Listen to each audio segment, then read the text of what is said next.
박근혜 대통령이 작심 발언을 쏟아냈습니다. 세월호 특별법을 둘러싼 논란이 세월호 사건의 본질을 흐리고 있다며 국회에 특별법에 조속한 처리를 촉구했습니다. 국회가 제 기능을 못하면 국회의원들의 세비를 반납해야 한다는 말까지 했습니다. 여당 지도부를 갑자기 청와대로 불러 언론의 전격 회동이라는 보도가 나오게 함으로써 긴박감도 고조시켰습니다. 전문가들은 제1야당이 내부 갈등으로 지리멸렬한 틈을 파고들어 대통령의 존재감을 높이는 전술이라고 평가합니다. 국회에 나가 있는 중계카메라 연결해보죠. 권현주 PD. 네, 오늘 박근혜 대통령과 여당 지도부가 청와대에서 회동을 했습니다. 예정에 없던 회동이 맞는 거죠? 네, 오늘 회동은 오전 김기춘 청와대 비서실장이 김무성 대표에 전화해 오후 4시에 만날 것을 요청하면서 이뤄졌습니다. 김 대표는 청와대에서 대통령과 만난 뒤 국회에서 기자간담회를 열어 대통령이 20일 해외 순방을 가기 전에 몇 가지 당부의 말을 전하기 위해 만남을 가진 것이라고 밝혔습니다. 김 대표는 대통령이 경제가 심각한 위기 국면이고 위기 극복을 위해 국회 협력이 절실하다며 호소에 가까울 정도로 국회가 협력해 정상화를 꼭 해달라고 말했다고 밝혔습니다. 김 대표는 또 세월호 특별법과 관련해서 여야 합의 처리가 바람직하지만 삼권 분립과 사법 체계의 근간을 훼손해서는 안 된다는데 대통령과 인식을 같이 했다고 말했습니다. 이어 세월호법과 관련해서는 원내대표 간의 2차 협상안이 최대한 양보한 안이라는데 인식을 같이 했다고 전했습니다. 네, 공식적으로야 그렇게 말하겠지만 왜 이렇게 예고 없이 갑작스럽게 회동이 이루어진 것인지 그리고 왜 오늘인지 궁금합니다. 전문가들은 뭐라고 합니까? 네, 대통령이 오늘 세월호 특별법에 관한 강경 입장을 냈는지에 대해서는 새정치민주연합의 자중질환의 상황이 고려됐다는 분석입니다. 정치평론가인 김만흠 한국정치아카데미 원장은 국민TV와의 인터뷰에서 국회에 대한 국민의 불신과 야당 내용이 극대화된 상황이라면서 박근혜 대통령이 입장을 밝힐 타이밍을 잡았다고 설명했습니다. 최창렬 용인대 교수 역시 박 대통령의 국면 타개책으로 설명했습니다. 두 전문가 말씀 들어보시겠습니다. 박근혜 대통령으로서는 타이밍은 잘 잡았습니다. 그 타이밍이란 것은 국회 공전에 대해서 국민 여론이 아주 부정적인 여론이 크고 있고 또 국회를 사실상 주도해야 되는 야당은 지금 내홍으로 처참한 상황에 처해 있는데 이 시점에서 박근혜 대통령이 약한 고리를 잘 찍어서 얘기를 한 것 같습니다. 그러니까 지금 현재 야당의 지금 존재 가치가 점점 떨어지고 있고 지금 국회가 정상화되지 않은 상태에서 정치에 대한 불신이 점점 높아지고 있습니다만 아무래도 야당에 대한 비판이 더 거세지고 있는 마당이거든요. 바로 이러할 때 세월호 협상을 더 촉구함으로써 지금 현재 국면을 타개하고 세월호 협상을 마무리 지으려는 것이라고 보여지고 아무튼 거기에 작동된 시기적 요인은 야당의 지리멸렬, 이 요인이 됐다고 생각을 합니다. 이런 상황에서 대통령까지 만난 여당은 상임위 통과 법안부터 단독 처리하는 쪽으로 방향을 확실히 했습니다. 이완구 원내대표는 야당이 참여하지 않는다고 하더라도 더 이상 국회를 파행으로 할 수 없기 때문에 일단 명분을 충분히 쌓았다고 보고 상정된 91건의 법률안을 시작으로 해서 처리할 생각이라고 말했습니다.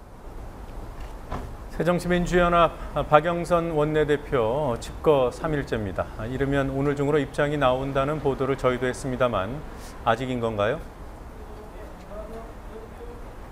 네, 박영선 원내대표는 아직 거취에 대한 입장을 밝히지 않고 있습니다. 박 원내대표의 거취를 놓고 당내 갈등이 깊어지자 당 지도부는 오늘 여러 차례 핵심 당직자 회의를 갖고 당내 전 의원들을 대상으로 박 원내대표의 거취에 대한 의견을 묻는 과정을 진행하고 있다고 밝혔습니다. 의견 수렴 문항은 두 가지로 각 문항에 대한 찬반을 묻습니다. 비대위원장은 당이 총의를 모아 추천하면 박 원내대표가 임명하고 그 비대위원장이 비대위원을 구성한다는 문항과 원내대표는 세월호 해법과 관련해 마지막 수습 노력을 한 후 그 결과와 관계없이 사퇴한다는 문항입니다. 박범계 대변인은 박 원내대표 이중과는 전혀 무관한 것이고 의원들을 상대로 한 의견 수렴이 끝나면 그 결과를 가지고 박 원내대표를 만나 탈당을 만료하고 의원들의 총의를 전달해 거취 결정에 참고하도록 할 계획이라고 밝혔습니다. 박 원내대표는 이 같은 내용의 의견 수렴에 대해 문자로 전달받았으나 현재까지 입장을 전하지 않고 있는 것으로 알려졌습니다.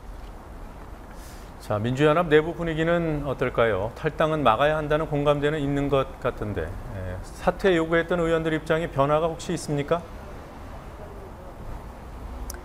네, 오늘 긴급의원 모임 소속 의원 10여 명은 일단 박영선 원내대표의 입장 표명을 기다리자는 데 의견을 모았습니다. 긴급의원 모임 총회에 참석한 유승희, 우원식, 은수미, 배재정 의원 등 10여 명은 사퇴 요구와 무관하게 박 원내대표의 입장 표명을 지켜보자는 데 의견을 모았습니다. 유승희 의원은 박 원내대표의 탈당 가능성에 대해 믿고 싶지 않다고 하면서도 사퇴 요구는 유효하다고 말했습니다. 자, 박영선 원내대표의 탈당은 물론이고 분당이나 정계 개편 얘기까지 나오죠. 이번 사태가 어디로 가겠습니까? 네, 일부 민주연합 의원들은 분당이나 당 해체까지 거론하고 있지만 전문가들은 박영선 원내대표가 탈당할 가능성을 그리 높지 않다고 보고 있습니다. 분당 가능성도 크지 않다는 설명입니다. 정치권 이합 집산은 대개 선거 직전에 이뤄지지만 지금은 의원들이 움직이기 어려운 시점이라는 점을 근거로 제시했습니다. 김만은 한국정치아카데미 원장과 최창렬 용인대 교수의 분석 잠시 들어보시겠습니다.